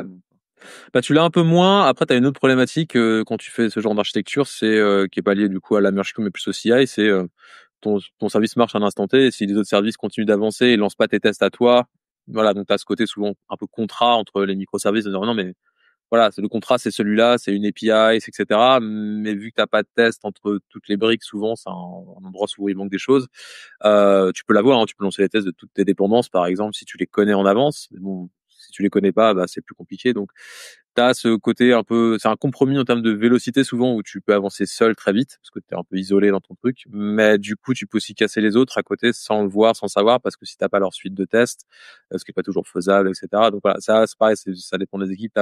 Nous on voit les deux en fait dans nos utilisateurs, c'est assez marrant, c'est que on a des gens qui me disent ouais alors, on bosse sur plein de repos différents, mais on va déployer un monorepo bientôt, donc du coup machin. Et tu fais OK, et t'as l'autre qui fait, ouais, nous on a un monorepo, mais c'est l'enfer, on a un monolithe, là, on split tout, quoi. On a vraiment les deux à chaque fois. Et en fait, le truc, c'est que j'ai pas trouvé avec les années la bonne réponse. C'est-à-dire que monorepo, pas monorepo, ils ont tous des arguments. À chaque fois, ça, c'est des compromis. Ouais. Et il y a pas, aujourd'hui, je connais pas la solution miracle, j'aimerais bien la trouver, entre le monorepo et le multirepo, parce que toutes les équipes qui viennent et qui passent de l'une à l'autre font les compromis. Et il y en a même qui font des allers-retours, en fait, tous les X années, quand l'équipe change. Normalement, en fait, c'est relou. Parce que les compromis sont toujours différents. Donc, selon comment tu fais, et je tends à dire que les logiciels et les repositories sont un peu le reflet de l'organisation de l'entreprise, de manière générale. Du coup, si tu as une réorg, si tu as un truc, bah, ça peut aller de l'un à l'autre. Donc, ça dépend vraiment comment tu es organisé en interne. Des fois, c'est la bonne solution, des fois, ça l'est pas. Il n'y a pas vraiment de silver bullet, comme on Non. dit en Amérique. C'est clair. Julien, je voulais t'emmener sur une autre question qui est, c'est quoi le bug le plus complexe que tu corrigé? Le bug le plus complexe que j'ai corrigé, je pense que j'en ai corrigé beaucoup quand même. Mais celui dont j'aime bien parler, le plus marrant, c'est j'ai trouvé un bug de sécurité il y a très longtemps. J'ai une CVE, une CVE à mon nom. Je trouve que ça date de genre 2008, un truc comme ça, à l'époque où je bossais justement sur Awesome. C'est un bug, donc les CVE, si vous connaissez pas, c'est des bugs de sécurité en fait qui sont répertoriés, assignés avec un numéro et un correctif, etc. pour pouvoir les traquer, les gens qui sont dans la sécurité dès qu'ils voient un CVE sur un logiciel, une brique qu'ils utilisent ou qui savent qui est utilisé dans leur système, ils traquent, ils regardent ok c'est quelle version qui est impactée, est-ce que je l'ai, etc. Et c'est quoi le correctif, comment on fait la remédiation, etc. Et du coup, j'ai trouvé sur une lib qui gère des images dans Linux il y a très longtemps. C'était assez marrant parce que je croyais que c'était un simple bug en fait. Et du coup, il y avait un petit côté sécurité, buffer overflow, tout ça dans les trucs en C. C'était assez marrant. Donc ça, Ok. c'était assez cool. Pas très dur à corriger au final, mais assez dur à débugger. En fait, tout ce qui est souvent dur à débugger, c'est soit ce qui est bas niveau, Ouais. soit là où t'as pas d'outillage. C'est un peu les deux trucs les pires, je trouve, à débugger en général. C'est quand c'est assez bas niveau parce que tu dois creuser et t'as de l'outillage parce que souvent, quand c'est bas niveau, il y a beaucoup de gens qui sont passés avant toi, donc il y a beaucoup d'outils, mais il faut savoir les utiliser pour avoir débugué pas mal de trucs, justement à l'époque d'Awesome et autres, en C, et quand tu dois aller chercher des problèmes de délocation de mémoire, de fuite, Ouais, etc., ouais. sortir Valgrind, des trucs comme ça.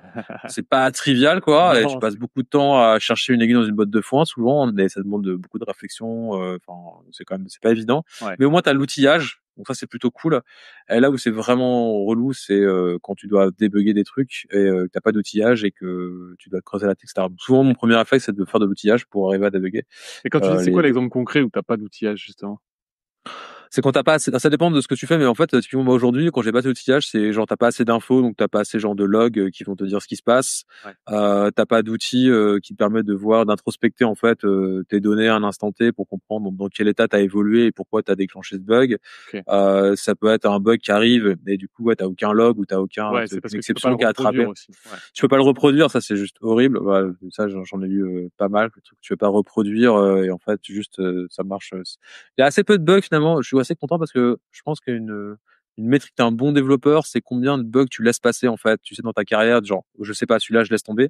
Et je pense que en vrai, allez 10% des bugs j'ai fait genre laisse tomber, c'est pas grave parce que ça vaut pas le coup parce que machin.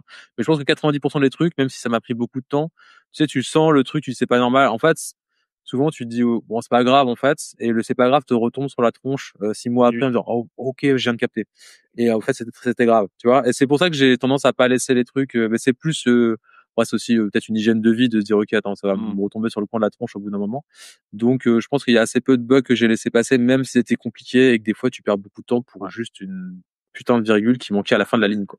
Mais après, tu vois, ça, bon, tu dis, il y a l'hygiène, il y a le côté aussi curiosité et challenge. Tu vois, moi, ça m'énerve, en fait, de laisser un truc que j'ai pas compris. À la rigueur, quand j'ai compris, mais que c'est trop compliqué à corriger, bon, mais si j'ai pas compris, et je trouve que te forcer à chercher et à comprendre, t'apprends plein de trucs, en fait. Ouais. Ah, on a ce truc avec Mehdi, quand on a des gens chez nous, des développeurs chez Mergify, on voit les bons développeurs, on appelle ça tirer les ficelles. On leur donne le truc, on leur dit regarde là, et en fait tu vois ceux qui survolent et qui ok, et tu vois ceux qui font attends, et ils creusent, et ils reviennent 2 jours après, ils font en fait, et là ils t'expliquent tout comment ça marche, tu fais ok. T'as bien tiré la ficelle, donc c'est bon, maintenant t'as trouvé le bug. Bah oui, non, mais en fait, j'étais con. Ah ouais. Et ça, c'est cool. C'est là où tu vois les gens et tu sais que ça fera des bons développeurs parce que c'est ce que tu dis, tu peux pas laisser le truc. Après, quand t'as compris, comme tu dis, tu peux faire le compromis, dire, ok, j'ai compris, c'est pas grave. En fait, ce truc-là va disparaître parce qu'on va refactor, ou l'impact que ça a est vraiment négligeable. Ça arrive une fois sur 1000, en fait, on s'en fiche. Même si ça arrive, c'est pas grave. Parce que des bugs, t'en as toujours. C'est souvent le truc où je conclue souvent par, de toute façon, t'as une éruption solaire, t'as un bit qui flippe dans ta mémoire, t'as un bug. Donc, en fait, tu peux pas faire grand chose contre ça. C'est quand même très compliqué. Il y a des trucs comme ça, tu vois. Tu peux pas, donc, t'auras toujours des bugs. En vrai, t'auras toujours des flaky tests. Le truc, c'est de minimiser tout ça. Ça reste de l'ingénierie, c'est pas, tu vois, c'est pas parfait. Il y a toujours des petits trucs qui vont faire que ça marche pas. Donc après, bon, ça marche 1 million de fois sur 1 million. Mais du coup, tu dois arriver à faire à chaque fois des compromis. Ça, c'est assez. Moi, j'ai mis beaucoup d'années à comprendre qu'il fallait faire des compromis sur plein de trucs et tu peux pas tout le temps faire les trucs parfaits parce que sinon, c'est sans fin, en fait. Ouais, je suis d'accord. Non, mais je suis complètement d'accord. Et c'est vrai que tu vois là, souvent, c'est ce truc que tu décris, je pense assez classique. En tout cas, moi, je l'ai observé de grandir en maturité sur cet aspect. Ben, en fait, ok, maintenant, je pèse le pour et le contre, les conséquences du truc. Et oui, je le fais, oui, je le fais pas. Parce qu'il y a les deux extrêmes, souvent. C'est je fais pas, c'est trop compliqué. Et je fais tout, quoi. Tu vois. Et arriver à trouver Encore un vaste sujet, le je fais tout. Ouais, ça, c'est un problème aussi. J'aime bien. C'est un peu un de mes cheval de bataille, je pense, ces dernières années, le côté je fais tout, où on retrouve beaucoup ça. J'ai tendance à penser que c'est un biais un peu de l'ingénierie française parce que je l'ai vu dans pas mal d'écoles, ce côté je fais tout, tu sais, je fais tout moi-même. Ouais. Le fameux syndrome NIH, not invented here. Il y a un truc qui fait pareil, mais c'est pas moi qui l'ai fait, donc je vais le refaire. Et ça, c'est un truc qui est assez, ouais, pas ouf en termes de pragmatisme. Ouais, c'est ça. T'apprends beaucoup de trucs, mais là, enfin, au bout d'un moment, en fait, voilà, tu peux plus rien shipper. C'est bien pour apprendre, mais le problème, en plus quand c'est fait dans un contexte, tu vois, genre d'entreprise, le truc c'est que c'est très coûteux à faire et après à maintenir. D'ailleurs, une bonne partie nous on vend à des ingénieurs. On vend un logiciel pour les gens comme nous. C'est trop bien. Mais du coup, beaucoup de gens qui viennent dans genre un call de démo avec moi, ils viennent en mode ce qu'on appelle build or buy, c'est-à-dire ils disent OK, votre truc qui baisse des pull requests, ça a l'air ultra facile. Toi, comme tu as dit tout à l'heure, genre, non, mais ça va, ça fait pas que ça votre truc quand même.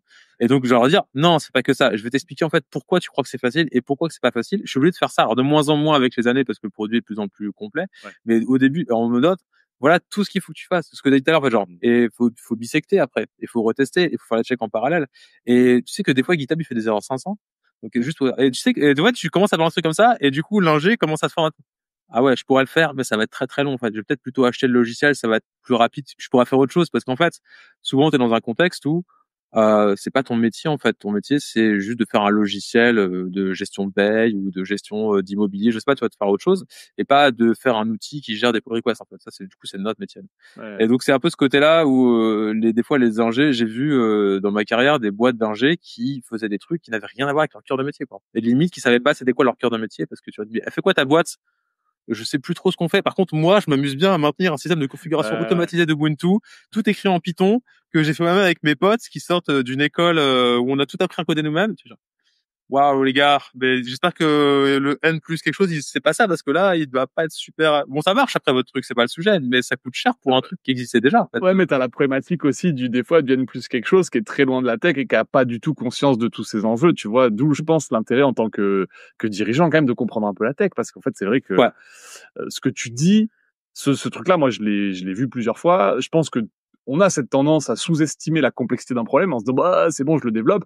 Effectivement tout ce que tu dis derrière c'est que le maintenir, les conséquences, les machins, bah on les voit pas et à chaque fois on se dit oh c'est 5 minutes 5 minutes 5 minutes sauf qu'en fait bah des fois c'est pas 5 minutes et puis même 5 minutes plus 5 minutes au bout d'un moment enfin mais je vois très bien et effectivement que ça soit les librairies ou les pipelines en fait des trucs à connecter ensemble et tout souvent on fait des choses je suis d'accord. Ouais. Ouais, bah du coup c'est ça que c'est cool les ingés aussi qui ont ce truc product aussi, qui disent attends à quoi je dois contribuer et regarder toujours si t'es un peu aligné avec. Ouais, ça c'est assez difficile aussi, je trouve. C'est un des autres trucs où je trouve justement du côté product en fait, ce qui est assez, peut-être assez peu développé aussi chez nous ou en Europe ou je sais pas comment ça se passe, mais c'est un côté qui est vraiment nous on empathie beaucoup. D'ailleurs, je pourrais en parler, mais ouais, on cherche des ingés chez nous, tu vois, on recrute etc. Et ce côté produit en fait. C'est assez difficile d'avoir ce côté-là parce que tu as quand même une grande partie du marché qui est sur pas forcément du produit mais sur du service, sur de la tech pour de la tech aussi, ce qui est bien et pas bien. Enfin, il en faut mais il faut savoir aussi juste doser. Et c'est un truc qui est assez difficile, je trouve, assez problématique sur lequel il y a beaucoup de lacunes en fait souvent du côté ingénierie malheureusement. Ouais, c'est un bon conseil, je pense, tu vois, surtout en ce moment où les gens se posent des questions avec l'IA, etc., et le métier de Ouais. développeur. Je pense qu'effectivement, plus tu es un dev orienté produit, plus tu sortiras, enfin, tu tireras ton épingle du jeu Ouais. dans les mois, années à venir. Ouais. Est-ce que je peux te demander, si je te demande une opinion tranchée sur un sujet, qu'est-ce qui te vient? Opinion tranchée sur un sujet, il y en a plein, mais je pense dans ma carrière, qu'est-ce que j'ai trouvé les bases de données. J'ai passé beaucoup trop de temps à devoir souffrir avec des bases de données MySQL. Ah ouais? Il y a Ok. quelques années. Ouais. En fait, je suis tombé dans la communauté OpenStack où il y avait beaucoup d'anciens de MySQL, MariaDB, etc. Et du coup, on ramenait toute cette techno-là avec eux dans le projet et c'était vraiment une catastrophe. Ah ouais? J'ai des souvenirs assez drôles de clusters Galera qui, tu sais, tu fais des clusters de bases de données, donc tu déploies sur 3 nœuds un cluster de bases de données répliquées. Et donc, du coup, tu fais montre-moi les bases de données sur un cluster, il dit voilà les bases de données. Tu fais montre-moi les bases de données sur le cluster, il dit j'ai pas de base de données. Tu dis ok, t'es synchronisé? Oui, oui. Genre, ok, d'accord. Voilà. Et ça part en production, ça, ok les gars, on est pas. Voilà, donc j'ai vraiment en fait, ce qui est assez drôle, c'est que le MySQL a vraiment bien percé dans les années 2000 avec l'architecture LAMP, Avec Linux, Apache, mais ouais ça, LAMP c'était PHP, Linux, ouais. Apache, MySQL, PHP. Ouais, ok. Et donc c'était vraiment l'architecture LAMP qui était que tu voyais partout, enfin ce qui donnait des trucs comme du WordPress, enfin de plein de trucs qu'on a encore aujourd'hui, qui était vraiment alors qu'en fait techniquement à part Linux et Apache, le reste c'était pas ouf quoi. Je veux Ouais, dire, MySQL, PHP, c'était pas incroyable quoi. C'était vraiment, mais c'était par contre très facile d'accès. Effectivement, si tu connaissais pas la base de données, tu pouvais très facilement utiliser MySQL, l'interface d'administration, mettre des données dans des tables. Bon, il y a rien qui était il y avait cohérent. PHP Enfin, MyAdmin en plus, tu vois. et ouais, ça, tu pouvais exactement, tu pouvais connecter, etc. Donc techniquement, c'était vraiment pas fou, voire un peu naze. MySQL, c'était vraiment pas une techno de ouf, mais ça marchait, c'était très rapide, mais bon, après, je pense que les données à l'époque, c'était rapide, mais c'est rapide quand tu perds des données en route, tu vois, c'est pas, voilà, c'est pas, c'est rapide, mais hop là, oups, désolé. Tu la voulais vraiment la table? C'est dommage, parce que du coup, nous, on va aller plus vite que ça. Non, mais t'as un peu ce côté-là, qui était assez ennuyeux. Donc, ça fait longtemps que je fais de MySQL. D'ailleurs, j'en vois de moins en moins. Je vois beaucoup de gens faire du Postgre ou d'autres bases de données, dédiées sur des aspects particuliers, du colonne, etc. Selon les contextes, comme du Time Series Database par exemple, ou du Cassandra, ou des trucs un peu plus dédiés selon ce que tu fais. La data a quand même beaucoup pris entre maintenant, enfin il y a 30 ans et maintenant, ça a quand même beaucoup changé comment tu gères et l'or noir des données a quand même beaucoup évolué sur sa gestion. Mais ouais, MySQL c'est un truc qui m'a toujours intrigué. J'ai toujours été en mode mais n'utilisez pas ce truc en fait. J'étais un peu moins critique sur PHP parce que en fait PHP c'est pas fou non plus, ça a pas non plus évolué de manière incroyable. Mais avec les années, je pense qu'ils ont essayé de corriger beaucoup de choses et tu vois, ils ont essayé de progresser, etc. Mais SQL, il a fallu des années à avoir des trucs assez basiques du genre avoir enfin des transactions dans le DDL, c'est-à-dire quand tu fais des alter tables, pouvoir faire un rollback dessus, ce qui était absolument Ok. pas possible, Ok. qui est possible, je crois, depuis assez peu longtemps dans MySQL, Ah mais ouais. pendant des années qui est pas possible. Alors qui est juste un truc critique pour gérer tes données, ton modèle de données, etc. Et Oui, qui puis était pour faire avancer sereinement, quoi. Oui, oui. ouais, que dans des bases propriétaires comme Oracle depuis très longtemps évidemment, mais même dans les trucs open source comme Postgre depuis assez longtemps. Donc j'ai toujours été. Mais en fait, quand tu discutais avec les développeurs, souvent tu te rendais compte que ils n'avaient aucune idée de ce dont tu parlais, parce qu'en fait pour eux, Ah ouais. Les développeurs bah, MySQL? non, les développeurs qui Ah. utilisent MySQL, pardon. Ah oui. En fait, parce que souvent, en fait, c'est abstrait derrière un ORM et qu'en Oui. fait, tout le monde fait n'importe quoi avec l'ORM et tu fais, va me chercher des trucs, il ramène des trucs au hasard et tout est lent. Mais donc j'ai vu des trucs absolument incroyables à base d'ORM et de MySQL ou et de souvent de PHP, mais pas que. J'ai aussi vu du Perl comme ça à l'époque où en fait tu chargeais la page, tu vois, dans l'intranet et derrière tu avais 400 requêtes SQL, mais c'était genre 200 fois la même avec un paramètre qui change, enfin des trucs absolument incroyables parce que les devs font pas de SQL. Et donc, quand tu mélanges le ORM, MySQL, etc., c'est un peu la recette de la catastrophe. Et tout ton truc, quand tu le vois, tu fais attention. Oui, oui, et du coup, c'est AWS qui est content parce que du coup, eux, ils hébergent et toi, tu augmentes la facture tous les mois en disant, je comprends pas ce qui se passe. Ouais, J'ai faut fait le x2 grossir. j'ai fait x2 en trafic, j'ai fait x2 en trafic. En client, j'ai fait x10 en trafic. Je comprends pas le, Ouais, ça c'est un peu euh, la catastrophe. mais ça, c'est pareil, c'est un conseil que je donne souvent. Je pense que surtout les gens qui sont un peu dev back-end, en fait, intéressez-vous à vos requêtes SQL, ce qui se passe derrière l'ORM et tout, parce que l'ORM en soi, je vois plein de gens dénigrer l'ORM en disant c'est nul un ORM. C'est pas nul un ORM, c'est juste que si tu sais pas faire de SQL, à un moment tu vas avoir des problèmes avec l'ORM. C'est juste qu'il faut savoir ce qui se passe derrière. C'est comme tout en fait, un framework, c'est pareil, c'est pas nul, tu vois. C'est Ouais. juste qu'au bout d'un moment, faut comprendre. Et je pense qu'ils ont beaucoup évolué. Enfin, moi, je fais beaucoup de SQL Alchemy et Ok. autant il y a 10 ans, c'était nul dans le sens où et c'est pas SQL Alchemy n'était pas nul, mais en C'est fait, le le framework Python là, c'est enfin la ouais, librairie. c'est en Python, c'est un des ORM les plus puissants, les plus utilisés. Enfin, je pense que c'est l'ORM maintenant de Python. Il y a, je pense Django et autres qui ont d'autres des ORM un peu à eux plus basiques, mais le SQL Alchemy, ils ont bien évolué parce qu'ils sont venus d'un modèle qui ressemblait beaucoup aux ORM que tu avais en PHP, etc. C'est-à-dire en gros une table, une classe. Ouais. Donc t'as vraiment ce côté-là en fait où ce qui est pas du tout en fait un bon modèle, absolument pas. Ouais, bah c'est que les limites quoi. Bah ouais, ça marche si vraiment ton truc est super simple et que effectivement Ouais. t'as mis tes classes dans des tables, mais en fait au final c'est souvent pas ça parce que la moindre requête que tu fais avec une jointure ou n'importe quoi, bah du coup c'est plus une classe, c'est un modèle de données à part entière C'est ça. qui est à la hauteur de ta requête. Et en fait ils ont vraiment changé de paradigme où du coup ça en fait est maintenant vraiment pris en compte et t'as ce côté où maintenant tu peux en fait écrire du SQL. Ce qui reste le meilleur langage, c'est juste d'écrire des SQL et des queries que tu peux écrire en Python, pas en Mm. texte machin. Donc c'est bien, c'est vraiment bien fait. Enfin, si Ouais. vous faites du Python, regardez. Si vous en faites pas, regardez par curiosité. Et c'est vraiment t'as la puissance de SQL et du moteur que t'as derrière, sans forcément aussi faire le côté que les ORM avaient tendance à faire en disant toutes les bases de données sont pareilles. MySQL, Postgre, Oracle, c'est tout pareil. Nous, on s'en fiche, en fait, on marche tout pareil. Et du coup, en fait, t'en viens à voir les performances d'un fichier texte, quoi. C'est Ouais. un peu ridicule. Donc, alors qu'en fait, non, il y en a qui ont des possibilités plus avancées, donc Postgre, par exemple, ou Oracle, que en MySQL, et sur plein d'aspects. Donc, tu peux pas les exploiter parce que l'ORM te nivelle par le bas. Ça, c'était vraiment catastrophique. Là où un truc comme SQL Alchemy, c'est vraiment affranchi de ce genre de truc. Ok, il y a des trucs, ça marchera qu'en PG, mais c'est vous qui faites le compromis de dire ça marchera qu'avec PG. Ce qui, en fait, dans la pratique est souvent le cas. Il y a eu beaucoup de problèmes dans OpenStack à l'époque, où, en fait, il y avait, du coup, une grosse communauté MySQL et c'était la référence de déploiement, mais il y avait aussi le côté, il y a un ORM, du coup, on peut supporter Postgre. Ouais. Sauf que tu te rends vite compte qu'en fait, en théorie, ça marche, en pratique, non, parce qu'il y a plein de trucs que l'ORM, en fait, tu l'utilises sans faire gaffe et il fait un truc très MySQL et du coup, ça marche pas bien ou pas en Postgre. Du coup, tu dois réadapter, mais comme personne ne le fait parce que personne ne maintient ça, vu que c'est pas la référence de déploiement, ben en fait, ça marche juste pas. Et du coup, ta couche d'abstraction multi-base de données d'ORM, en fait, elle ne fonctionne pas, elle sert à rien. Cette valeur-là, en fait, elle n'existe pas. Ouais. Et du coup, tu aurais juste écrit du SQL, mais SQL directement, ça aurait été bien plus efficace pour tout le monde et plus simple que de faire croire que tu supportais plein de bases de données. Donc, c'est un peu le mensonge des ORM, en tout cas pour ce côté-là, ou alors vraiment, tu fais des trucs que tu veux agnostiques de bases de données, mais c'est souvent assez nul. Ouais. Ok. Ok. Est-ce qu'il y a une chose, ouais, une chose, j'imagine qu'il y en a plein, mais la chose la plus marquante sur laquelle tu as changé d'avis durant ta carrière? Sur quoi j'ai changé d'avis dans ma carrière? Le premier truc sur lequel j'ai changé d'avis pendant ma carrière, c'est qu'il y a pas forcément beaucoup de parenthèses en Lisp. Ça faisait très peur le Lisp à tout le monde et moi je suis tombé dedans, j'aimais bien ça. Ok. Ouais, ça je me souviens de ça. Ok. Non mais c'est vrai, tout le monde dit: «Ouais, le Lisp, c'est horrible, il y a des parenthèses partout et c'est nul comme langage». En fait, c'est vachement bien le Lisp et Ok. j'en ai fait quand même pas mal. J'ai fait, C'est un langage j fonctionnel ou pas? ouais, le Lisp est très fonctionnel, c'est très vieux, ça date des années 60 par là. Ok.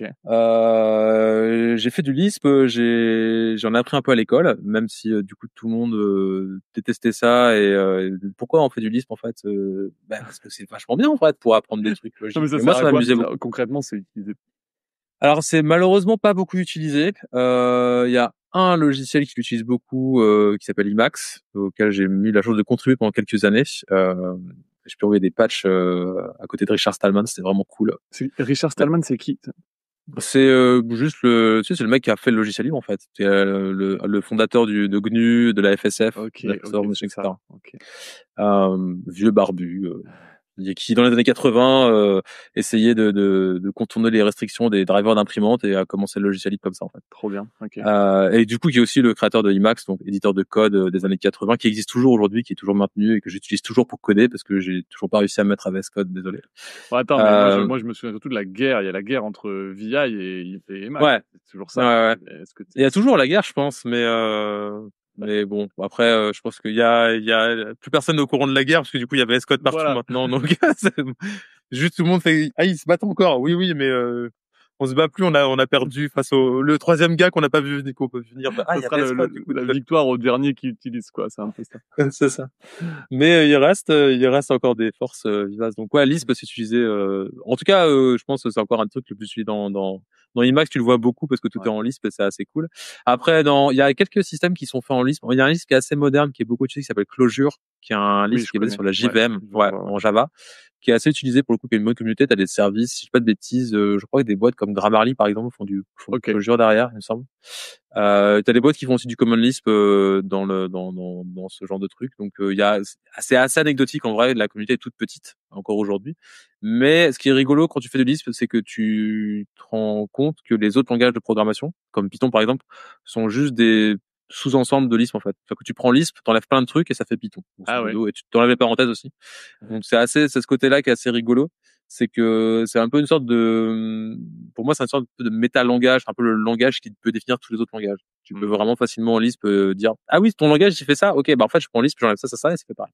Ah ok, cool. Donc c'est un peu la mère de tous les programming language pour moi, c'est un peu le mother of all. Donc j'aime bien et en fait c'est un truc sur lequel quand tu arrives souvent les gens sont très très en mode je comprends rien parce que historiquement le modèle de données à base de listes, etc., d'où les parenthèses partout, est assez abscon, mais en pratique tu l'utilises pas tant que ça. Enfin, faut le connaître, mais c'est pas le plus compliqué. Mais c'est très très très bizarre, surtout quand t'as déjà fait d'autres langages. Donc du coup, t'as un a priori qui est très négatif. Juste pour essayer de comprendre, c'est moi, j'ai pas fait de Lisp, hein, mais je crois voir le truc, c'est que en fait, toi, souvent, quand tu fais du code un peu classique aujourd'hui, tu fais un truc très faire de la programmation orientée objet, etc. Mais c'est très procédural. C'est tu déclares des trucs et tout. Et en Lisp, tu vas avoir un truc plutôt sous forme d'arbre, en fait, c'est ça? Enfin, Ouais, t'as un peu ce côté-là. En fait, ça, c'est qu'en fait, les listes, en gros, le truc un peu de base en Lisp, c'est à base de cellules, en gros. C'est qu'en gros, t'as une cellule avec deux cases, et dans une case, tu vas mettre une valeur, et dans l'autre, tu vas mettre une autre cellule, qui aura aussi une valeur. Et en fait, t'as un côté récursif, en fait, dans les structures en Lisp.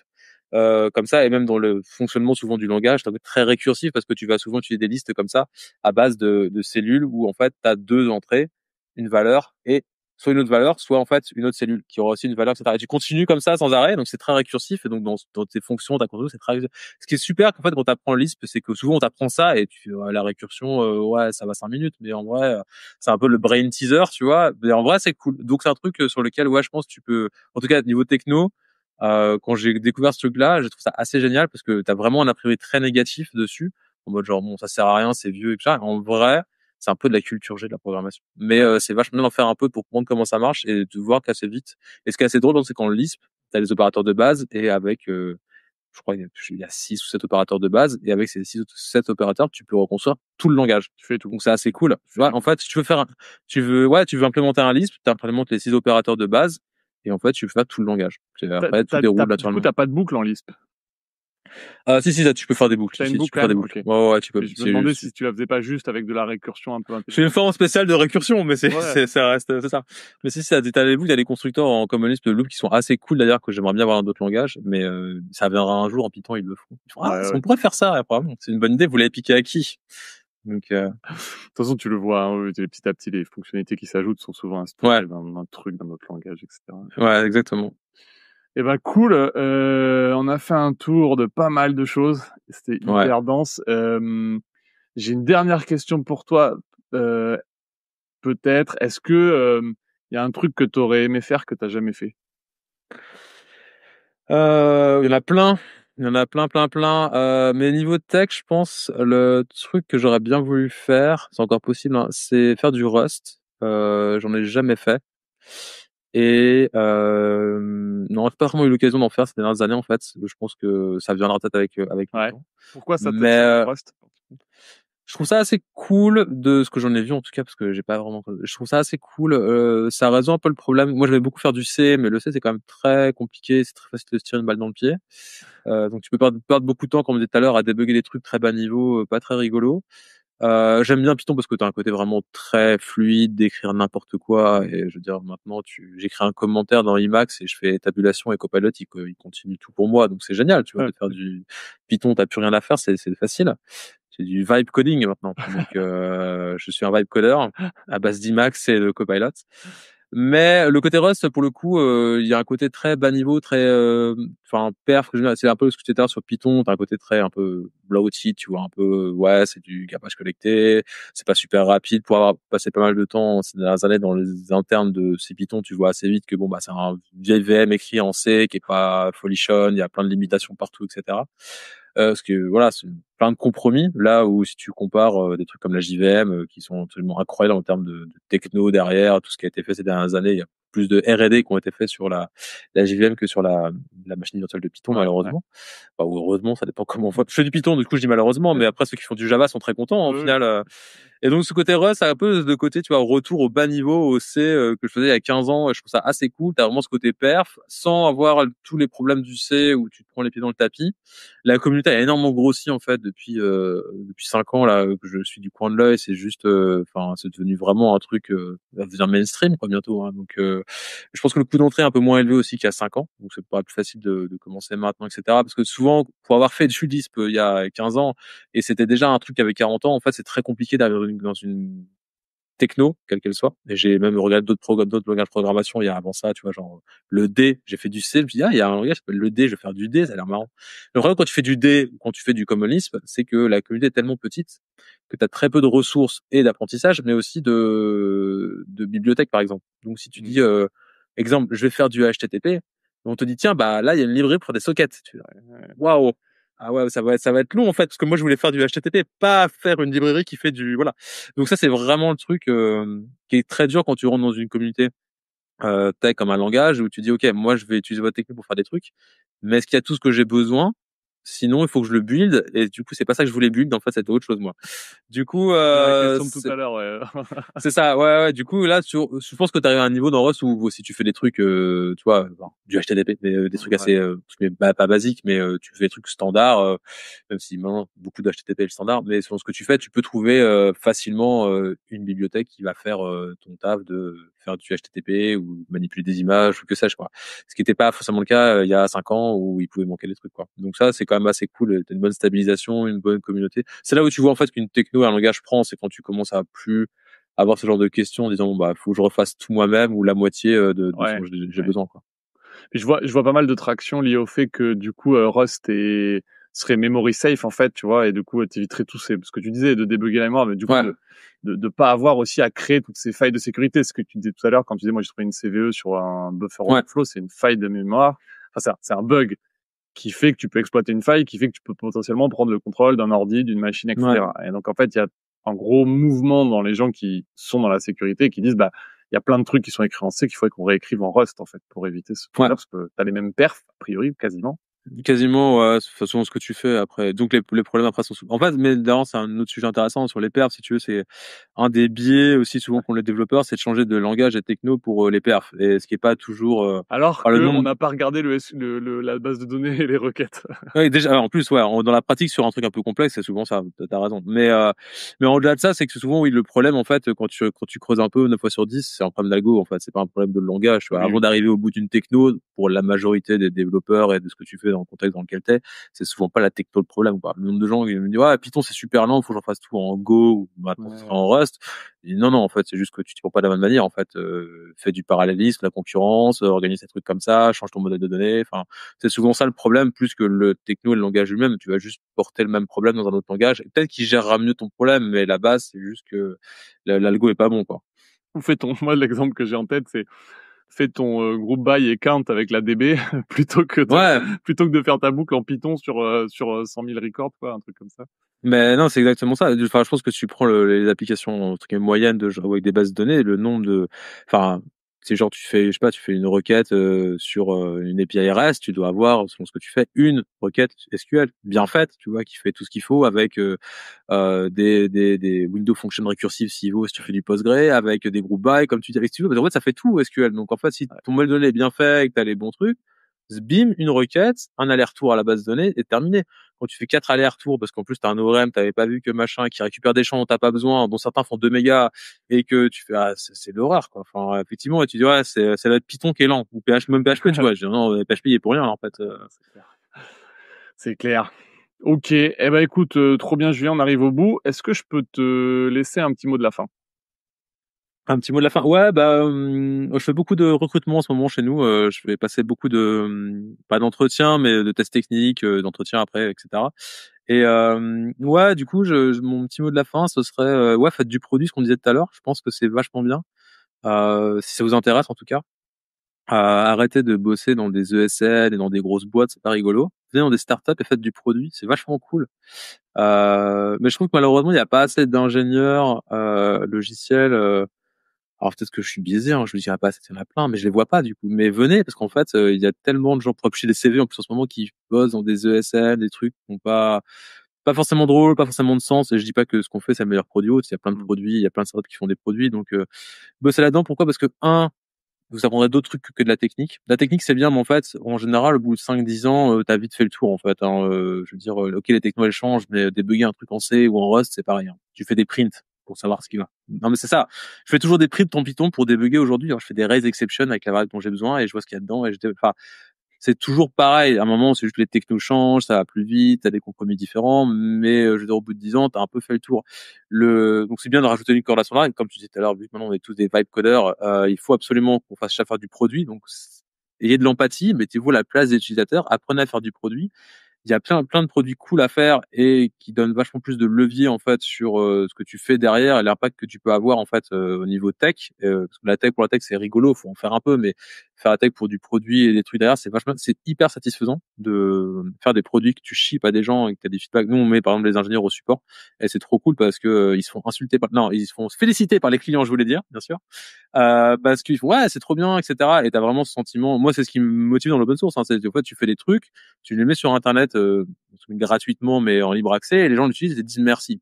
Pas tout le monde te dit merci, mais t'as qui disent merci, c'est cool et les mecs qui contribuent et ça c'est trop bien en fait. Je veux dire c'est un peu ce truc de base de se sentir utile et t'as vraiment ce truc là qui donne beaucoup de sens je trouve au métier entre guillemets. Donc ça a vraiment fait du produit, c'est super intéressant de ce côté-là de faire du produit, de sortir juste de la tech, ça vous apprend à faire des compromis, d'être pragmatique.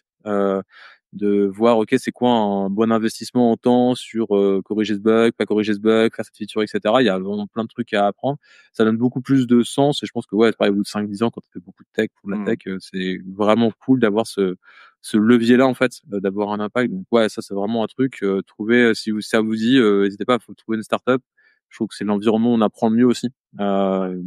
T'apprends vraiment enfin alors ce côté un peu débrouillard et tout mais t'apprends vraiment beaucoup de choses en tout cas je sais que chez nous les gens qui sont chez nous ont appris énormément de choses ces dernières années parce que tu vas à 100 à l'heure, parce que tu touches un peu à tout forcément vu que souvent t'as pas une taille critique. Ouais.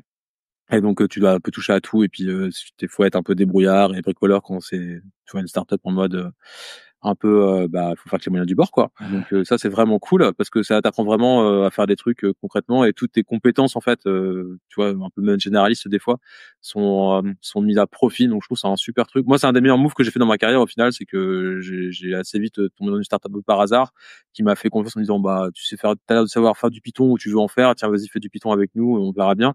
Et en vrai, j'ai fait un tas de trucs parce que on m'a laissé les mains libres en disant fais des trucs, fais que ça marche, etc. Et si tu as ce côté-là, c'est vraiment génial de pouvoir bosser sur du produit, dans ce côté startup, c'est vraiment cool. Donc n'hésitez pas, c'est plus marrant en tout cas à mon sens que de bosser dans des ESL et de gérer des backlogs Jira.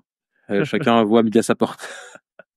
Ça marche, ok. Et oui, je rebondis juste sur un truc que tu disais, les gens disent merci. Et en fait, je pense que les gens disent plus merci que ce qu'on croit, en fait, je trouve. Tu vois, moi, j'avais l'impression qu'en vrai, tout le monde s'en foutait un peu de ce que tu faisais et tout, mais en fait, il y a quand même pas mal de gens qui disent merci, en vrai.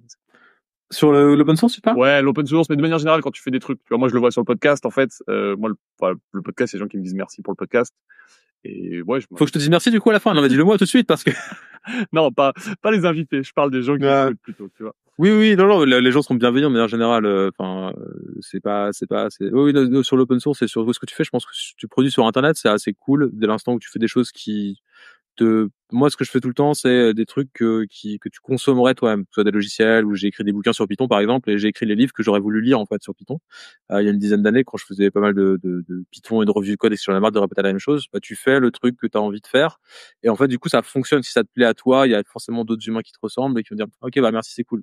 Et c'est un peu pareil. Et ce côté-là, en fait, ça fait vachement avancer. Et c'est le côté qui est vraiment sympa dans l'open source ou dans le truc de faire des podcasts. Ouais, ce côté-là, en fait. Et donc, du coup, de faire du produit, de pouvoir être en face des utilisateurs, c'est vachement bien. J'ai passé des années à être caché pas dans une cave, tu vois, mais derrière un truc où en fait tu parles jamais au client, tu écris des logiciels, et tu les ships et le client passe par le service support, etc. Et c'est horrible. C'est horrible. Tu sais pas du tout ce que les gens font, tu sais pas pourquoi, etc. Un jour, un manager m'a dit, est-ce que tu veux venir avec moi en call, parler à un client? J'ai dit oui, et le client était content. Moi, j'étais content. On s'est parlé. Il m'a donné des idées comment améliorer le logiciel. C'est trop bien, en fait. C'est juste, alors c'est un peu le boulot du product manager, d'accord. Mais je veux dire, t'as quand même ce côté-là où, d'autant plus dans des petites structures, tu peux faire ce côté un peu product manager et utiliser un peu ton cerveau, et ton empathie pour faire des trucs bien avec la tech. C'est quand même pas mal. OK, eh ben, écoute, très cool. Merci pour tout, Julien, c'était très chouette. J'ai appris plein de trucs. Bah, de rien, Mathieu. Je te dis à bientôt. Yes. Salut, Julien. Salut. J'espère que vous avez apprécié, ou pas, l'avis de Julien sur Red Hat. Moi, je connais quelqu'un qui, pendant ce passage, a dû avoir les oreilles qui ont un peu sifflé. Elle est principal engineer chez Red Hat, ça fait des années qu'elle bosse exclusivement dans l'open source, et je l'ai également reçue sur Tronche de Tech il y a quelques temps. Je vous laisse aller découvrir ça.